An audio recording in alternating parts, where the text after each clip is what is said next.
నిజంగా నోటిఫికేషన్ ఇవ్వాలనుకుంటే ప్రభుత్వం దగ్గర బ్రహ్మాండమైనటువంటి అవకాశం ఉంది. ఈ రోజు ఈ నైటే ఇవ్వచ్చు నోటిఫికేషన్. మొత్తం విద్యారంగ నిపుణుల్ని కూర్చోబెట్టుకోండి, ఒక రోజంతా డిస్కషన్ చేయండి. మ్యాక్సిమం ఇప్పుడు మనకు లోకల్ బాడీ ఎలక్షన్స్ ముందే తెలంగాణలో ఎస్ఐ కానిస్టేబుల్ నోటిఫికేషన్ వచ్చేటువంటి స్కోప్ ఉంది. మనం ఇప్పటికి ఊళ్ళలో పోయి గ్రామ సభకు ఎప్పుడైనా పోయినామనే ఉన్నాను అడిగితే అది ఎప్పుడు జరుగుతుందో మాకేం తెలుసు. ఓకే, ఇప్పుడు ఒకవేళ జాబ్ క్యాలెండర్ విడుదల చేసి ఈ నెలాఖరికల్లా మేము జాబ్ క్యాలెండర్ రిలీజ్ చేస్తాం, సెప్టెంబర్ 30 హైకోర్టు గైడ్ లైన్స్ ప్రకారం సెప్టెంబర్ 30 లోపు లోకల్ బాడీ ఎలక్షన్స్ జరగాలి. లోకల్ బాడీ ఎలక్షన్స్ కంటే ముందే 2 భారీ నోటిఫికేషన్ ఇస్తామని తెలంగాణ ప్రభుత్వం రంగం సిద్ధం చేస్తున్నట్లు తెలుస్తుంది. ఒకవేళ లోకల్ బాడీ ఎలక్షన్స్కు ముందు ఎలాంటి నోటిఫికేషన్లు వచ్చే అవకాశం ఉంది? దాదాపుగా జీపీఓ నోటిఫికేషన్ ఒకటి, ఎస్ఐ నోటిఫికేషన్ ఒకటి వచ్చే అవకాశం ఉంది అంటున్నారు. ఈ రెండు వస్తే అసలు విద్యార్థులు ఎలా ప్రిపేర్ అవ్వాలనేది కూడా మనం ఒకసారి చర్చిస్తే విద్యార్థులకు ఒక గైడ్ లైన్స్ లాగా ఉంటుంది. అవును, అయితే సార్ ఇప్పుడు మీరు అన్న దాంట్లో ఒక అద్భుతమైన ప్రశ్న ఏంటంటే, నిజానికి లోకల్ గవర్నమెంట్ బాడీ అంటే ఈ ఎలక్షన్కి ముందు నిజంగా నోటిఫికేషన్ ఇవ్వాలనుకుంటే ప్రభుత్వం దగ్గర బ్రహ్మాండమైనటువంటి అవకాశం ఉంది. వై? బికాజ్ ఆల్రెడీ ఆర్థిక శాఖ ఆమోదం పొందిన పోస్టులు కూడా కొన్ని ఉన్నాయి. వాటిని ఇమ్మీడియట్గా నోటిఫికేషన్ జారీ చేయొచ్చు. అందులో జీపీఓ తీసుకున్నా కూడా, ఇప్పుడు జీపీఓ ఉంది సార్, ఏది గ్రామ పాలనాధికారి అని పెట్టారు. ఏంటి, గవర్నమెంటు, కేసీఆర్ గవర్నమెంటు ఆ రోజు ఉన్నటువంటి విఆర్ఓలు విఆర్ఏ వ్యవస్థ చాలా అవినీతిమయంగా ఉందని చెప్పి వాటిని ఆ వ్యవస్థని పక్కకు పెట్టి ఆ విఆర్ఏలని విఆర్ఓలను వేరే డిపార్ట్మెంట్లో మెర్జింగ్ చేసే కార్యక్రమంలో వాళ్ళని హోల్డ్లో పెట్టినారు. సరే, ఏం జరిగింది? ప్రభుత్వమే మారిపోయింది. ఈ ప్రభుత్వం వచ్చిన తర్వాత వీళ్ళు ఏం చేసినారంటే ధరణి చట్టాల్లో ఉన్న లోపాలని చెక్ చేయాలి అని చెప్పి, దాన్ని రాటిఫై చేయాలి, దాన్ని ఓవర్కమ్ చేయాలని చెప్పి భూభారతి అనే చట్టాన్ని తీసుకొచ్చారు. ఇప్పుడు భూభారతి చట్టం తీసుకొచ్చిన తర్వాత ఏంటంటే భూభారతి చట్టం, భూములన్నీ ఆన్లైన్ అవ్వాలి, భూములన్నిటికీ ఒక నెంబర్ ఇవ్వాలి, భూ ఆధార్ నెంబర్ అని ఇవ్వాలి. ఇవన్నీ ఎవరు చేయాలి? గ్రామ స్థాయిలో ఆర్డీఓ గారు పోయి చేయగలుగుతారా? ఎంఆర్ఓ గారు పోయి చేయగలుగుతారా? అందుకే మన వాళ్ళు ఏం చేసినారంటే జీపీఓ అనే పోస్ట్ని క్రియేట్ చేసినారు. ఈ జీపీఓ అనే పోస్ట్ని కూడా విఆర్ఏ విఆర్ఓలు ఎవరైతే పాత విఆర్ఏ విఆర్ఓలు ఉన్నారో వాళ్ళతోని భర్తీ చేద్దామని చెప్పి వాళ్ళకు ఒక ఎగ్జామ్ కూడా పెట్టినారు. అది ఏది డిస్క్రిప్టివ్ మేనర్లో పెట్టినారు, అంటే ఇది రాతపూర్వక పరీక్ష లాగా పెట్టినారు. దాంట్లో కొద్దిమంది 3,500 మంది అట్లా సెలెక్ట్ అయినారు. ఇంకా రెండోసారి కూడా ఎగ్జామ్ పెడతా ఉన్నారు. సరే, ఏదేమైనా ఒక 6,500 జీపీఓ నోటిఫికేషన్ రెడీగా ఉంది. ఈ రోజు ఈ నైటే ఇవ్వచ్చు నోటిఫికేషన్. ప్రభుత్వం అనుకుంటే ఈ రోజు నైటే ఇవ్వచ్చు, ప్రభుత్వం అనుకుంటే రేపు సాయంత్రం లోపు ఎస్ఐ కానిస్టేబుల్ నోటిఫికేషన్ ఇవ్వచ్చు. ఖాళీలు ఉన్నాయి, చేసేదానికి అవకాశం ఉంది, ఇవన్నీ చేయొచ్చు. ఇంకొకటి సార్, మీరు జాబ్ క్యాలెండర్ అన్నారు, అసలు ఏ నోటిఫికేషన్ ఇస్తాం అనేది కాదు సార్. నా ఒపీనియన్ ప్రకారం కేవలం నోటిఫికేషన్ ఇవ్వడం కాకుండా రిజల్ట్ కూడా ప్రాపర్గా ఇవ్వాలి. అంటే ఇది ఫస్ట్ రిజల్ట్ గ్రూప్ 1, తర్వాత గ్రూప్ 2, తర్వాత గ్రూప్ 3. ఎందుకంటే ఒక అభ్యర్థి 3 ఎగ్జామ్స్ రాస్తాడు. నువ్వు ఫస్ట్ ఏం చేస్తున్నావు? గ్రూప్ 4 ఇస్తున్నావు. వీడు ఏమవుతున్నాడు? గ్రూప్ 4కి పోయి జాయిన్ అవుతున్నాడు. నువ్వు తర్వాత గ్రూప్ 2 ఇస్తావు, దీన్ని వదిలిపెట్టి దాంట్లోకి పోతాడు. అంటే ఇక్కడ ఏమవుతుంది? బ్యాక్లాగ్ పోస్ట్ అవుతుంది కదా, అది నెక్స్ట్ అభ్యర్థికి ఉద్యోగం రాకుండా పోతుంది కదా.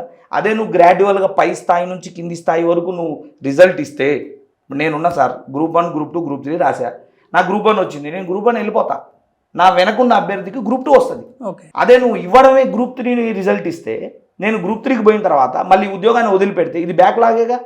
ఆ నిరుద్యోగి చిక్కడపల్లి లైబ్రరీలో చదవాల్సిందేగా, ఉస్మానియాలో ఉండాల్సిందేగా. సో నేనేమంటున్నా అంటే ప్రాపర్గా మీరు ఇచ్చే దాంట్లో కూడా రిజల్ట్ కూడా పైనుంచి కిందికి ఇవ్వండి, ఒక రొటేషన్ పద్ధతిలో ఇవ్వండి. దీన్ని ఇట్లా చేసి ఒక ప్లాన్ ప్రకారం అసలు ఒక రోజంతా సమీక్ష చేయండి. అటు రేవంత్ రెడ్డి గారు, బండ్లు బట్టి విక్రమార్క గారు, వీలైతే మన గౌరవనీయ రిలేటెడ్ మంత్రులు, మొత్తం విద్యారంగ నిపుణుల్ని కూర్చోబెట్టుకోండి, ఒక రోజంతా డిస్కషన్ చేయండి. ఎట్లా చేద్దాం, ఏదో పెద్ద సమస్య కాదండి. ఇవాళ అందరూ హైదరాబాద్లోనే అందుబాటులో ఉన్నారు. మనకి ప్రొఫెసర్ కోదండరామ్ గారు ఉన్నారు, హరగోపాల్ గారు ఉన్నారు, నందిని సిద్ధారెడ్డి గారు ఉన్నారు, గొప్ప గొప్ప మేధావులు ఉన్నారు. అలాగే మన మేనిఫెస్టో కమిటీలో నిరుద్యోగ సమస్యలు చెప్పిన గొప్ప గొప్ప మేధావులు ఉన్నారు. వీళ్ళందరినీ ఓ దగ్గర కూర్చోబెట్టండి, ఓ రోజు చర్చ చేయండి, ఎన్నికలకు ముందే నోటిఫికేషన్ ఇవ్వండి. కనీసం జాబ్ క్యాలెండర్ ఇచ్చినా సరే పిల్లగాడు చదువుకుంటాడు. కాబట్టి ఈ రకంగా మనం ముందుకు పోతే విజయం సాధిస్తాం. చెప్పండి, అసలు ఏం జరుగుతుంది ఒకవేళ ఎస్ఐ కానిస్టేబుల్ నోటిఫికేషన్ విడుదల అయితే యువత ఎలా ప్రిపేర్ అవ్వాలి, దానికి సంబంధించినటువంటి గైడ్ లైన్స్ ఏంటి? అసలు ఇప్పటి నుంచే, ఇప్పుడు అసలు మెయిన్ క్వశ్చన్ ఏంటంటే, నిరుద్యోగి ఒక పోలీస్ కానిస్టేబుల్గా ఎన్నిక కావాలో, ఎస్ఐగా ఎన్నిక కావాలంటే అసలు ఎలాంటి ప్రణాళిక ఉండాలి? అంటే ఫస్ట్ ఒకసారి ఎందుకంటే చాలామంది బేసిక్ అభ్యర్థులు ఉంటారు, అంటే చాలామంది కళ ఉంటుంది, నేను పోలీస్ కావాలి, యూనిఫామ్ వేసుకోవాలంటారు. అసలు మీరు పోలీస్ కావాలని మీ డ్రీమ్ ఉంటే మనకు తెలంగాణ పోలీస్ రిక్రూట్మెంట్ బోర్డు వాళ్ళు ఒక సపరేట్ రిక్రూట్మెంట్, తెలంగాణలో పోలీస్ రిక్రూట్మెంట్ అంతా ప్రాసెస్ చేసేది TGLPRB, Telangana level state level police recruitment board అని ఒకటి ఉంటుంది. ఆ Telangana state level police recruitment board మనకు 2 years ఒకసారి, అంటే గవర్నమెంట్ యొక్క డిసిషన్ బేస్ చేసుకొని 2 years ఒకసారి 3 years ఒకసారి నోటిఫికేషన్ ఇస్తుంది. ఇక్కడ ఏంటంటే మెజారిటీ, అంటే ఎప్పుడు ఈ నోటిఫికేషన్ వచ్చినా కూడా తెలంగాణలో 10,000 పోస్టులకు తక్కువ రాకుండా రాలేదు. అంటే మోర్ దెన్ 10,000 పోస్టులకు మించే ఉంటున్నాయి. సో అంటే ప్రతి ఒక్కరికి ఒక ప్రభుత్వ ఉద్యోగం కానీ పోలీస్ ఉద్యోగం కల అయితే వచ్చేటువంటి నోటిఫికేషన్ సద్వినియోగపరచుకోవచ్చు. ఎందుకంటే ఇన్ని పోస్టులు మళ్ళీ మీకు DSC SI కానిస్టేబుల్ నోటిఫికేషన్లే నంబర్ వైజ్గా చాలా ఎక్కువగా ఉంటాయి. ఇలాంటప్పుడు LPRB బోర్డు నోటిఫికేషన్ ఇచ్చినప్పుడు అది క్లియర్గా చెప్తుంది. మొత్తం మనకి ఇది 3 phases సెలెక్షన్ ఉంటుంది. అభ్యర్థులు ఎవరైనా సరే గమనించుకుంటే సరే, ఇప్పటికి తెలంగాణ వచ్చిన తర్వాత 3 నోటిఫికేషన్లు కంప్లీట్ అయింది. అంటే గత 10 సంవత్సరాల కాలంలో మనకు 3 నోటిఫికేషన్లు ఇచ్చింది TGLPRB ఆధ్వర్యంలో. ఈ 3 నోటిఫికేషన్లో మనకు 3 stages సెలెక్షన్ ఉంటుంది. ఒకటి, మొదటి దశలో ఒక అభ్యర్థిని స్క్రూటినీ చేయడం కోసం ప్రిలిమినరీ ఎగ్జామినేషన్ అంటుంటాం. ఎవరైతే ప్రిలిమినరీ ఎగ్జామినేషన్లో కేటగిరీ వైజ్, అంటే ఓసీలకు ఇంత పర్సెంటేజ్ మార్కులు రావాలి అంటే మళ్ళీ అందులో మెరిట్ బేస్డ్ అయితే సెలెక్ట్ చేయరు నెక్స్ట్ స్టేజ్కు. అంటే ఫస్ట్ స్టేజ్లో ఎలా సెలెక్ట్ చేస్తారు, ఓవరాల్గా ఈడబ్ల్యూఎస్ కానీ ఓసీలా ఒక కేటగిరీ, ఒక కేటగిరీ మార్క్ పర్సెంటేజ్ ఆఫ్ మార్కులు, బీసీలకు ఒక కేటగిరీ మార్కులు, SC STలకు ఒక కేటగిరీ మార్కులు, అంటే మినిమం ఆ మార్కులు, అంటే వాళ్ళు కట్ ఆఫ్ పెట్టినటువంటి మార్కులు వస్తే వాళ్ళను నెక్స్ట్ స్టేజ్కి ఎలిజిబుల్ చేస్తారు. ఇక్కడ సెకండ్ స్టేజ్ కూడా ఏముంటుందంటే PMT PET అని ఒక ఎగ్జామినేషన్ ఉంటుంది. అంటే physical measurement test, physical efficiency test, ఈ 2 స్టేజ్లు ఉంటాయి. ఇందులో నుంచి అంటే మనకు ప్రిలిమ్స్లో వెయిటేజ్ అనేది మళ్ళీ PMTకి PETకి కాదు, మన సెలక్షన్కు కాదు, జస్ట్ అది క్వాలిఫైయింగ్ ఎగ్జామినేషన్. ఆ తర్వాత సెకండ్ స్టేజ్లో మనకు PMT ఫిజికల్ మెజర్మెంట్ టెస్ట్, ఇది క్వాలిఫై అయితే మనకు PET చేస్తారు, ఫిజికల్ ఎఫిషియన్సీ టెస్ట్, అంటే రన్నింగ్ అని చెప్పేసి, లాంగ్ జంప్ లాంటి ఒక ఎగ్జామినేషన్స్, ఈవెంట్స్ ఉంటాయి, వాటి మనం ఈవెంట్స్ అంటుంటాం కదా, అవన్నీ జరుగుతుంటాయి. బట్ ఇక్కడ ఏంటంటే ఈ ఈవెంట్స్లో వచ్చిన స్కోర్ను, ఈవెంట్స్ ఎవరైతే క్వాలిఫై అవుతారో నెక్స్ట్ వాళ్ళకు మెయిన్స్కి ఎలిజిబిలిటీ ఇస్తారు. మళ్ళీ మెయిన్స్లో మీకు మెయిన్స్లో వచ్చిన మార్కులతో పాటు ఈవెంట్స్ మార్క్స్ను కూడా యాడ్ చేస్తారు. అంటే మీకు ప్రిలిమ్స్ మార్క్స్ అనేది జస్ట్ అది క్వాలిఫైయింగ్ గ్రౌండ్ ఫస్ట్ లెవెల్ వరకు మాత్రమే. బట్ మీరు ఫైనల్ సెలెక్షన్ కావాలంటే మీకు ఈవెంట్స్ ముఖ్యమే, ఆ తర్వాత ఫైనల్ ఎగ్జామినేషన్ ముఖ్యమే. మరి ఇక్కడ కూడా మరి ఇందులో సిలబస్ మ్యాక్సిమం ప్రిలిమ్స్లో ఏ సబ్జెక్ట్స్ అయితే ఉన్నాయో మళ్ళీ మనకు మెయిన్స్లో వచ్చేసరికి అదే సబ్జెక్టులు, మ్యాక్సిమం అవే సబ్జెక్టులు అంతే వెయిటేజ్ తోటి సరి సమానంగా ఎగ్జామినేషన్ ఉంటుంది. ఒకవేళ SI కానిస్టేబుల్కి మనం ఒకవేళ మెయిన్స్ టెస్ట్ రాయాలంటే ఏ సబ్జెక్ట్స్ మీద ఎక్కువగా మనకు అవగాహన ఉండాలి, దేని మీద ఎక్కువ కాన్సన్ట్రేషన్ చేస్తే మెయిన్స్ వరకు ఒక అభ్యర్థి వచ్చి ఎగ్జామ్ రాయగలిగితే? ప్రిలిమినరీ టెస్ట్ ఎలా ఉంటుంది, మెయిన్స్కి ఏ సబ్జెక్ట్స్ ఎక్కువ కవర్ చేయాల్సిన అవకాశం ఉంటుంది?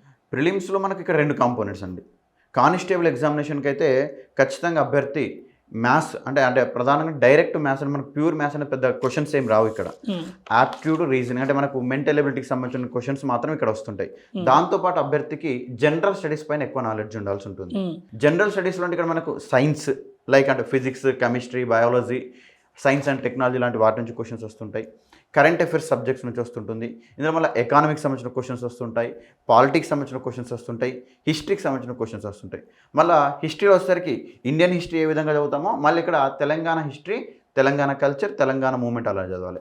అదేవిధంగా ఇండియన్ జాగ్రఫీ ఎలా చదువుతామో తెలంగాణ జాగ్రఫీ కూడా మనం చదవాల్సి ఉంటుంది. ఇవి జనరల్ స్టడీస్ పర్ఫెక్ట్. అంటే ఇంకా ఇంటర్నేషనల్ రిలేషన్స్ అని చెప్పేసి, కరెంట్ ఈవెంట్స్ అని చెప్పేసి, ఇవి జనరల్ స్టడీస్ సంబంధించి. అదేవిధంగా అర్థమెటిక్ రీజనింగ్ సంబంధించిన టాపిక్స్ ఉంటాయి. ఇప్పుడు బోర్డ్స్ అండ్ స్ట్రీమ్స్ అని చెప్పేసి, క్యాలెండర్స్ అని చెప్పేసి, క్లాక్స్ అని చెప్పేసి. అదేవిధంగా ఇంగ్లీష్ సబ్జెక్ట్, అంటే ఇంగ్లీష్ అనేది సబ్జెక్ట్, అంటే నార్మల్గా ఇంగ్లీష్ మీడియంలో కాకుండా బట్ ఇంగ్లీష్ సబ్జెక్ట్ అని ఉంటుంది. ఇక్కడ క్వశ్చన్ పేపర్ కూడా అభ్యర్థులు గమనించుకోవాలి. ప్రతి క్వశ్చన్ కూడా తెలుగులో ఉంటుంది, ఇంగ్లీష్లో ఉంటుంది. తెలంగాణలో ఉన్న మరొక అడ్వాంటేజ్ ఏంటంటే మనం అప్లై చేసేటప్పుడు ఉర్దూను ఆప్ట్ చేసుకుంటే మనకు ఇంగ్లీష్ క్వశ్చన్ వస్తుంది, ఉర్దూ క్వశ్చన్ వస్తుంది. అక్కడ మనకు తెలుగు రాదు. లేదు మీరు తెలుగు ఇంగ్లీష్ ఆప్ట్ చేసుకుంటే మీకు క్వశ్చన్ పేపర్లో తెలుగులో క్వశ్చన్ వస్తుంది, ఇంగ్లీష్లో, అంటే ఇంగ్లీష్ అనేది common question, bilingual question paper వస్తుంది మనకి. ఇక్కడ బైలింగ్వల్ క్వశ్చన్ పేపర్ వస్తుంది. ఇంగ్లీష్ సబ్జెక్ట్ మనకు మాత్రం ఇంగ్లీష్లో మాత్రమే ఉంటుంది.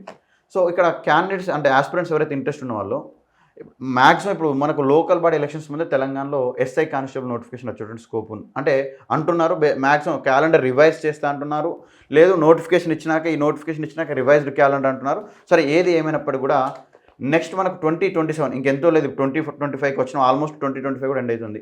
2027లో ఇప్పుడున్నట్టు గవర్నమెంట్ మెయిన్ ఎగ్జామినేషన్స్ రాయాలి. ఇప్పుడున్నట్టు గవర్నమెంట్ ఎగ్జామినేషన్ రాయడం అంటే వాళ్ళు ఎలక్షన్సే వాళ్ళకి ఎగ్జామినేషన్. వాళ్ళ పెద్ద పరీక్షలు రాయాలంటే అభ్యర్థులతోటి చిన్న పరీక్షలు పెడతారు.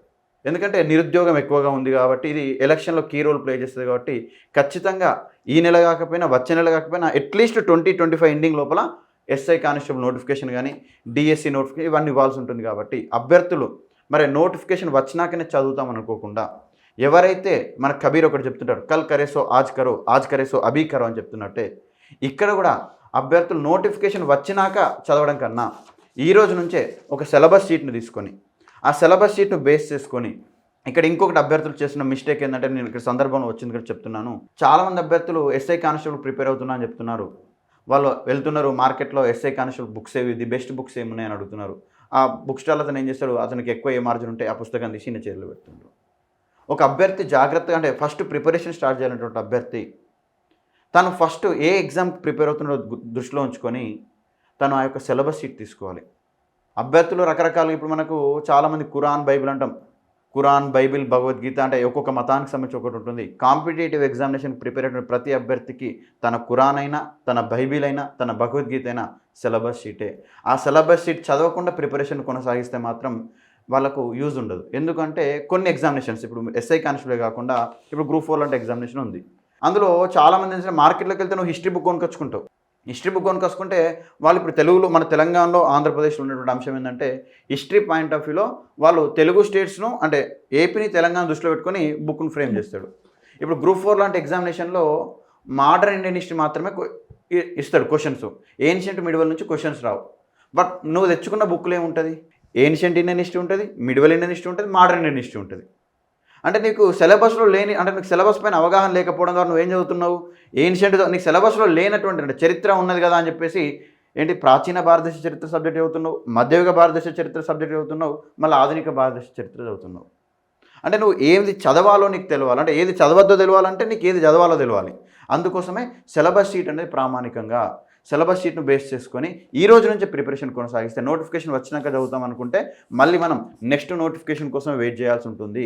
నువ్వు ఇప్పుడు వచ్చేటువంటి నోటిఫికేషన్ ఉండాలంటే ఈ రోజు నుంచి జాగ్రత్తగా నీ యొక్క ప్రిపరేషన్ కొనసాగించినట్టయితే ఏ అభ్యర్థి అయినా ఏ క్యాండిడేట్ అయినా సరే వాళ్ళ యొక్క ప్రిపరేషన్ ఈ రోజు నుంచి స్టార్ట్ చేసినా సరే నోటిఫికేషన్ వచ్చి ఆ ప్రిలిమ్స్లో మినిమం మార్క్స్ వస్తే క్వాలిఫై అవుతారు కాబట్టి మెయిన్స్కి ఇంకా ఎక్స్టెన్సివ్గా చదువుకోవడానికి స్కోప్ ఉంటుంది, టైం ఉంటుంది. కాబట్టి ఇప్పుడు లోకల్ బాడీ ఎలక్షన్స్కి ముందే జీపీఓ నోటిఫికేషన్ విడుదలయ్యే అవకాశం ఉంది అని అంటున్నారు. ఒకవేళ జీపీఓకి ఎక్కువ పోస్టులు ఉంటే గ్రామ స్థాయిలో ఉండేటువంటి అభ్యర్థులు ఎలా ప్రిపేర్ అవ్వాలి, ఆ సబ్జెక్ట్ ఏంటి, అసలు ఎగ్జామ్ ప్యాటర్న్ ఎలా ఉండబోతుందని మనం ఆశించవచ్చు? సార్ ఒక మంచి ప్రశ్న. చాలామంది నిరుద్యోగుల్లో ఉన్నటువంటి ప్రశ్న ఏంటంటే ఈ జీపీఓని నిరుద్యోగ సమాజం చాలా దగ్గరగా అబ్జర్వ్ చేస్తుంది. నిజానికి ఏం జరుగుతుంది, ఇది రిక్రూట్మెంట్ జరుగుతుందా జరగదా అని చెప్పేసి లేటెస్ట్గా టీజీపీఎస్సీలో పనిచేసేటటువంటి ఒక ప్రముఖ అందులో ఉన్నటువంటి సభ్యుడు కూడా తన ట్విట్టర్ అకౌంట్లో క్లియర్గా పెట్టడం జరిగింది. జీపీఓని మిగిలిన 6,000 పోస్టులు లేదా 6,500 పోస్టులు ఏదైతే మనకు మిగులుతాయో డైరెక్ట్ రిక్రూట్మెంట్. ఇదే విషయాన్ని గౌరవనీయ మంత్రి పొంగులేటి శ్రీనివాసరెడ్డి గారు కూడా చెప్పడం జరిగింది. సో ఖచ్చితంగా నోటిఫికేషన్ ఎక్స్పెక్ట్ చేయొచ్చు అన్న. అది లోకల్ గవర్నమెంట్కి ముందా, ఎలక్షన్కి ముందా, తర్వాత అనేది మనం డేట్ అయ్యొచ్చు. కానీ నేను చెప్పేది ఏంటంటే ఇప్పుడు మన మాస్టర్ చెప్పినట్టుగా నోటిఫికేషన్ వచ్చిన తర్వాత టైం ఉండదండి. నోటిఫికేషన్ ఎందుకు ఇస్తారు, నీ నుంచి అప్లికేషన్ తీసుకోవాలా, నీకు మేము హాల్ టికెట్ ఇవ్వాలా, ఎగ్జామ్ సెంటర్ ఎక్కడో చెప్పాలా, నీకు ఆ రోజు ఎగ్జామ్ పెట్టి రిజల్ట్ ఇవ్వాలా, ఇందుకోసమే నీకు ఇచ్చే టైం. కాబట్టి ఎవరైనా సరే అభ్యర్థులు నోటిఫికేషన్ వస్తుంది అన్నప్పటి నుంచి ప్రిపేర్ అయితేనే ఉద్యోగం సాధిస్తాం తప్ప వచ్చిన తర్వాత కూర్చుంటే అస్సామే అవుతుంది. ఎందుకనంటే అది సరిపోదు, 40 రోజుల సమయం సరిపోదు 100%. ఇది ఒకటి. ఇకపోతే జీపీఓకి సిలబస్ ఏముంటుందని అడిగినారు, చాలా మంచి ప్రశ్న. జీపీఓ సిలబస్ అండి జనరల్ స్టడీస్. గత విఆర్ఓ ఎగ్జామ్ ఏ విధంగా జరిగిందో 2018 కావచ్చు, అంతకుముందు కిరణ్ కుమార్ రెడ్డి గారు, అదేవిధంగా మనకు ఉన్నటువంటి ఆనాడు ఉన్నటువంటి ప్రభుత్వం చేసినటువంటి నోటిఫికేషన్ ఏ విధంగా ఉందో అలాగే జనరల్ స్టడీస్ ఉంటుందండి. కాకపోతే ఇక్కడ సార్ అదనంగా పంచాయతీరాజ్ చట్టం వచ్చే అవకాశం ఉంటుంది. 2018 తెలంగాణ పంచాయతీరాజ్ చట్టం, అలాగే 2020 భూభారతి చట్టం, 2020 ధరణి చట్టం, 2025 భూభారతి చట్టం. ఈ 3 చట్టాలను అధ్యయనం చేయాలి. మీకు డౌట్ రావచ్చు, సార్ ఈ 3 ఎందుకు ఉంటాయి సిలబస్లో జనరల్ స్టడీస్తో పాటు, ఈ 3 ఎందుకు ఉండే అవకాశం ఉందంటే రేపొద్దున ఈ జీపీఓ వెళ్ళి పనిచేయాల్సింది గ్రామంలో. నువ్వు గ్రామంలో పనిచేస్తున్నప్పుడు నీకు బ్రహ్మాండంగా నీకు 2 చట్టాల మీద అవగాహన ఉండాలి. ఒకటి పంచాయతీరాజ్ చట్టం, 2 భూభారతి చట్టం. ఎందుకంటే నువ్వు పోయి ఆఫీస్లో కూర్చొని చేయాల్సిన పని కూడా ఇదే. ఇప్పుడు బెస్ట్ ఎగ్జాంపుల్ సార్, ధరణి చట్టాన్ని కేసీఆర్ గారి ప్రభుత్వం తీసుకొచ్చింది. ఎందుకు తీసుకొచ్చింది? అది వరకు మనకు కేవలం మాన్యువల్ రికార్డ్స్ ఉండేవి.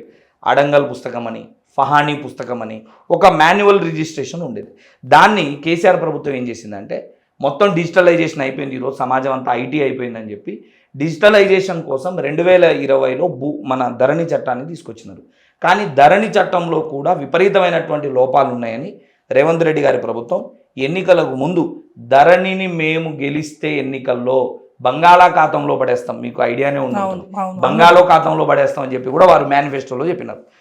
ప్రభుత్వం వచ్చిన తర్వాత ధరణి ప్లేస్లో 2025 ఏప్రిల్ 14 అండి బిఆర్ అంబేద్కర్ గారి జయంతి రోజున శిల్పారామం వేదికగా భూభారతి చట్టాన్ని అమల్లోకి తీసుకురావడం జరిగింది. మా పైలట్ ప్రాజెక్టుగా కొన్ని గ్రామాలని తీసుకొని చేసినారు. సో ఈ భూభారతి చట్టం గురించి కూడా ఉంటుంది. ఎందుకంటే ఒక అభ్యర్థి నువ్వు వెళ్ళి చేయాల్సిన పని నీకు కనీస అవగాహన ఉండాలి. సాదా బైనామా అంటే ఏంటో తెలియాలా, గ్రామకంఠం అంటే ఏంటో తెలియాలా. ఒక జీపీఓకి సాదా బైనామా అంటే ఏంది, అసైన్డ్ భూమి అంటే ఏంది, అదేవిధంగా నీకు పోతే చెరువు శిఖం భూములు అంటే ఏంటి, ఇవన్నీ అవగాహన ఉండాలి కదా సార్. అందుకోసం ఈ జీపీఓ నోటిఫికేషన్లో భూభారతి చట్టాన్ని పెట్టడం జరిగింది. ఇంకోటి వారసత్వ మ్యూటేషన్లు ఉన్నాయి. అలాగే వివిధ పద్ధతుల్లో వచ్చినటువంటి, ఇప్పుడు మీకు తెలుసు ఊళ్ళలో మనం పసుపు కుంకుమ అని భూమి ఇస్తాం, ఆడపిల్లలు అమ్మాయిలకి ఇస్తాం. మరి దాన్ని మ్యూటేషన్ ఎట్లా చేసుకోవాలి, వారసత్వం ఎట్లా చేయాలి, గిఫ్ట్ డీడ్స్ ఎట్లా చేయాలి, ఇవన్నీ కూడా భూభారతి చట్టంలో ఉన్నాయి. బ్రహ్మాండంగా దాని అధ్యయనం చేయాలి. అలాగే పంచాయతీరాజ్ చట్టం 297 సెక్షన్లతో చాలా అద్భుతమైన చట్టం ఉంది. ఇప్పుడు మనం చూస్తే సార్ గ్రామ సభ, ఊళ్ళల్లో సమస్యలు పరిష్కరించడానికి ఒక గ్రామ సభ. మనం ఇప్పటికి ఊళ్ళలో పోయి గ్రామ సభకు ఎప్పుడైనా పోయినామా అని ఏమన్నా అడిగితే అది ఎప్పుడు జరుగుతుందో మాకేం తెలుసు అంటారు. దీంతోపాటు general studies, polity, history, geography ఇవన్నీ ఉంటాయి సార్. కాబట్టి ఈ రోజు నుంచే ఖచ్చితంగా ప్రిపేర్ అవ్వండి. ఈ ప్రిపరేషన్ మీకు వివిధ పోటీ పరీక్షలకి నిజంగా కూడా కొద్దిమంది నెగిటివ్ మైండ్ అనుకున్నట్టుగా జీపీఓ రాకపోతే ఇదే ప్రిపరేషన్ నీకు వేరే ఎగ్జామ్కైనా పనికి వస్తుంది కదా, ఎందుకంటే జనరల్ స్టడీస్ అన్నింటిలో ఉంటుంది కదా. కాబట్టి దీన్ని అధ్యయనం చేసుకోండి, ఖచ్చితంగా జీపీఓ ఉద్యోగం సాధించే అవకాశం ఉంటుంది సార్.